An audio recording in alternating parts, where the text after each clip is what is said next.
তো কেমন আছেন সবাই? আজকের ভিডিওতে আমি আপনাদেরকে বগাবগি দিয়ে দেহবন্ধন এবং বাস্তুবন্ধন করার একটি গুরুমুখী বিদ্যা দিতে এসেছি। তো নমস্কার, আমি ইন্দ্রজিৎ মল্লিক এবং আপনারা দেখছেন তন্ত্রমন্ত্র সম্পর্কিত চ্যানেল জয় মা কালী।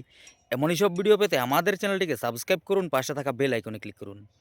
তো চলুন শুরু করা যাক। বাড়ি থেকে বের হয়ে কোথাও যাওয়ার আগে অনেকেরই ভয় থাকে যে আমি এই জায়গায় যাব, কোনো ভূত প্রেত বা কোনো গুণিনতান্ত্রিক আমাকে কোনো কিছু করে দেয় নাকি।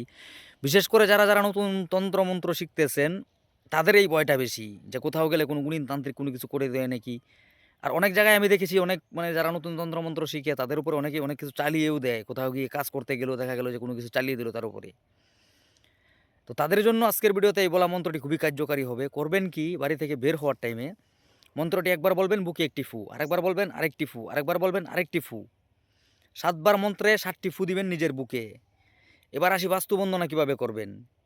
আপনি বাড়ির থেকে বের হয়ে যাওয়ার আগে আপনার বাড়ির উঠান আঙিনাতে মাঝ বরাবর থেকে এক মুঠি ধুলা বালু মাটি যাই থাকুক না কেন তুলে নেবেন ডান হাতে। এবার ডান হাতের তালুতে রেখে যেই মন্ত্রটি আমি বলতে যাচ্ছি, একবার বলবেন একটি ফু, আরেকবার বলবেন আরেকটি ফু, আরেকবার বলবেন আরেকটি ফু। 7 বার মন্ত্র বলে 7টি ফু দিয়ে আপনার মেন গেটে, দরজায়, প্রবেশ দরজায় বাড়ির ছুঁড়ে মারবেন। পিছু ফিরে আর দেখবেন না, আপনি আপনার কাজে চলে যাবেন। এবার যদি কোনো গুণিনতান্ত্রিক আপনার বাস্তু খারাপ করার জন্য কোনো কিছু করে, সেটা কেটে যাবে, ওই বগি খেয়ে ফেলবে। আর শরীর বন্দনা করার জন্য আপনি যেভাবে বললাম আমি, 7 বার মন্ত্র বলে 7টি ফু দিয়ে দিবেন বুকে, এতে করে আপনি সুরক্ষিত থাকবেন। তো চলুন মন্ত্রটি দেখে নেওয়া যাক। বগাবগি জাল আমি রেখে গেলাম ঘরে, ঘরে যদি করে ঘা বগাবগি ধরে ঘা, বড় বাপ ধর্মের দোহাই, সিদ্ধিগুরু শ্রীরামের দোহাই, শীঘ্রই লাগ শীঘ্রই লাগ শীঘ্রই লাগ। আজকের ভিডিওটি এইটুকু ছিল। কোনো অংশ যদি বুঝতে পেরে না থাকেন কমেন্টে লিখে যাবেন। ভিডিওটি যদি ভালো লাগে লাইক করে যাবেন।